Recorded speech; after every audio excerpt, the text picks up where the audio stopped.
Hello! Are you worried about your cast iron pan, or you bought one and you don't know how to use it? Don't worry. Today I'll teach you how to buy a good one, clean it, cook and bake with it, as well as season and re-season it. Cast iron is a fantastic material to cook with. It's metal, so you don't have to worry about using metal utensils. It's all natural, so you won't be eating Teflon that you accidentally scraped off. Not only that, but you can also bake with it and use it over a fire without worry of the pan warping. If taken care of properly, your cast iron will last you for your entire lifetime. Cast iron is from the 5th century BC in China and has come a long way since.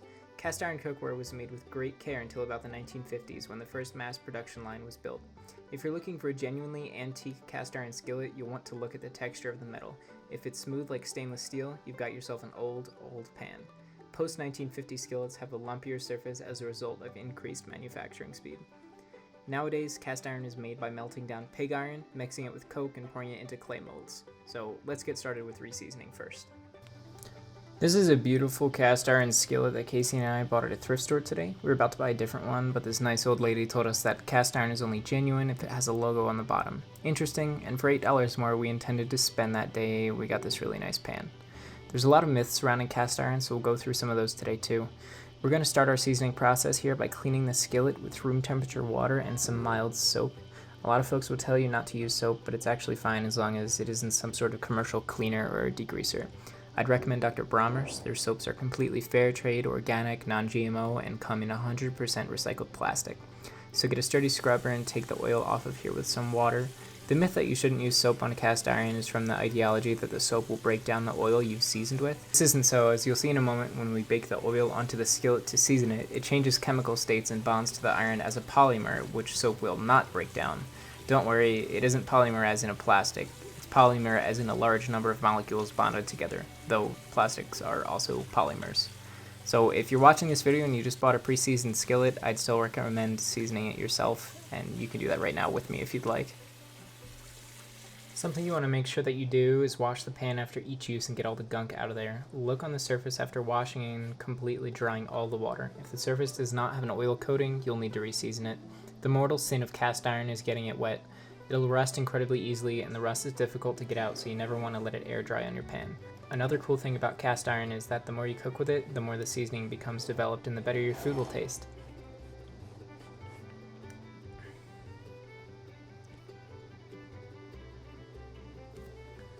So now that we've gotten a lint-free cloth that won't leave any residue behind, we're going to completely dry all of the water off of all the sides of the cast iron skillet.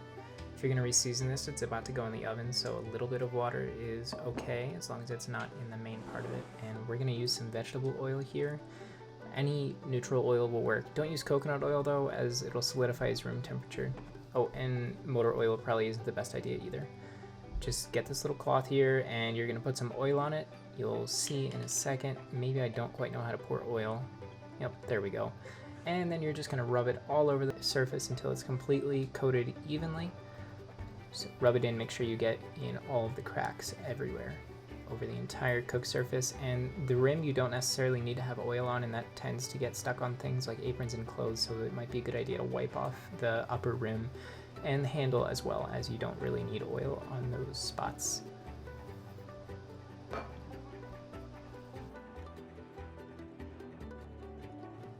Now to finish off our re-seasoning process, you're going to set your oven to 300 degrees and put the skillet in there with nothing but that fresh oil coating.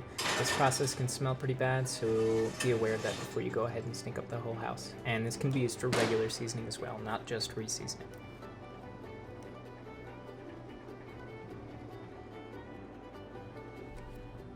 So the skillet's been in the oven for about an hour at 300 degrees. We're going to take it out and have a look at it here. Always remember to use an oven mitt. It's going to be super hot. And that looks awesome. That oily sheen covers the entire pan, and that looks excellent. I think we're ready to cook with this, so let's try it out by cooking some eggs in there.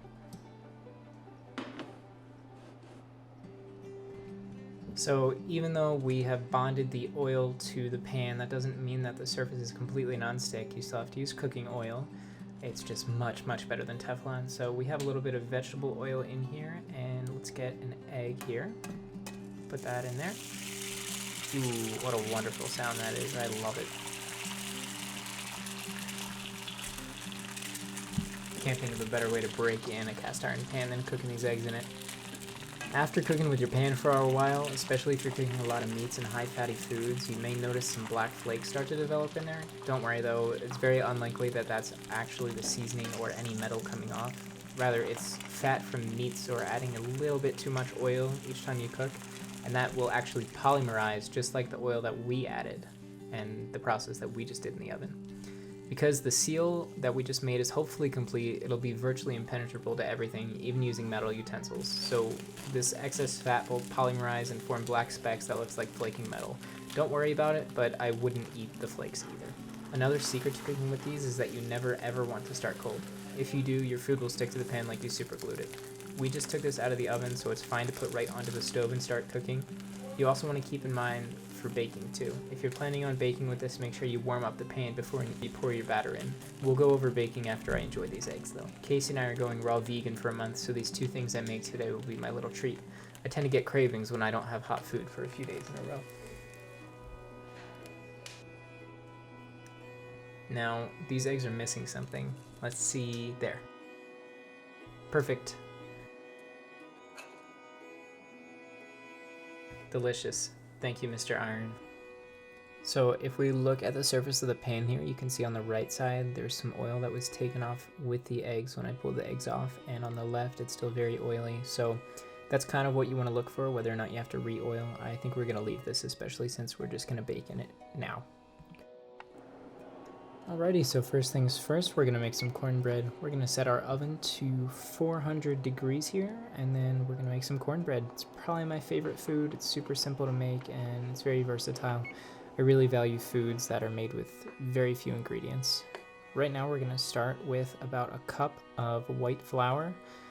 You can use whole wheat flour. That's probably the best, but all I had was white bleached flour, so you can use that too.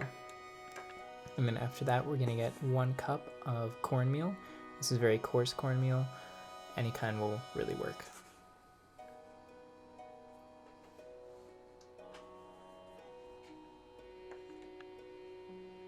And then you're going to add in about 1/3 cup of sugar. I used brown sugar. I really like brown sugar because it's less processed than white sugar. It's unbleached and it gives your food a much deeper flavor. And it's also more period accurate if you're going to try and make cornbread.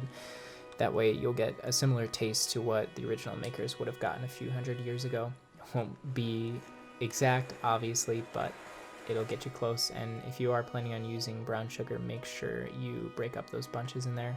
Then you're going to add about 1 tablespoon of salt, and then about 1/2 a tablespoon of baking powder in there, and then you want to make sure that you mix it up all real well. You're going to put in about 1/3 cup of oil. I use this refined coconut oil. This particular one has the lauric acid removed from it, so it'll still be liquid at room temperature.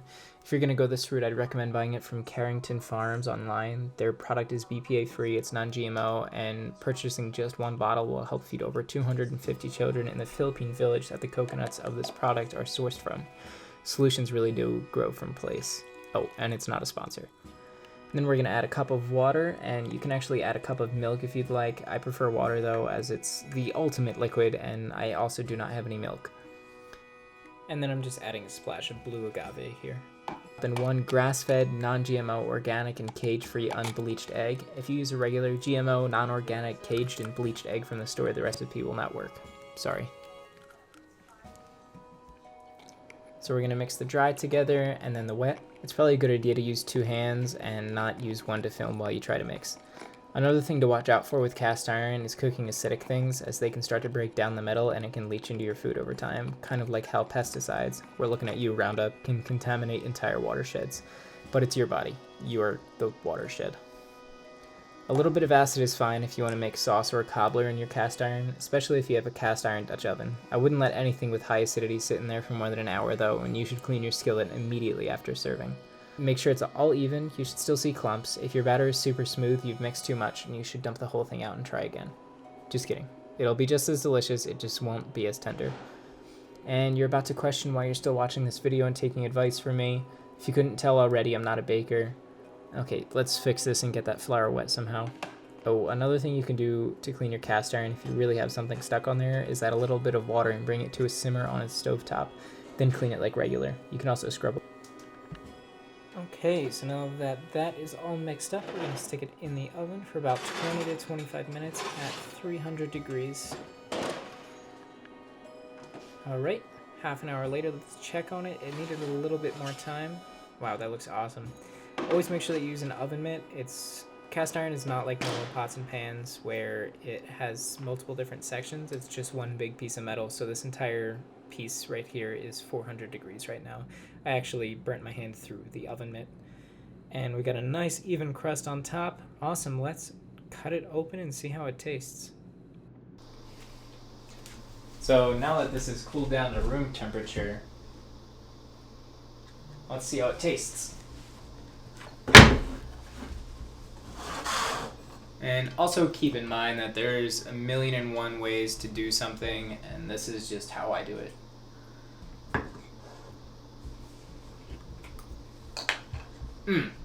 That is delicious.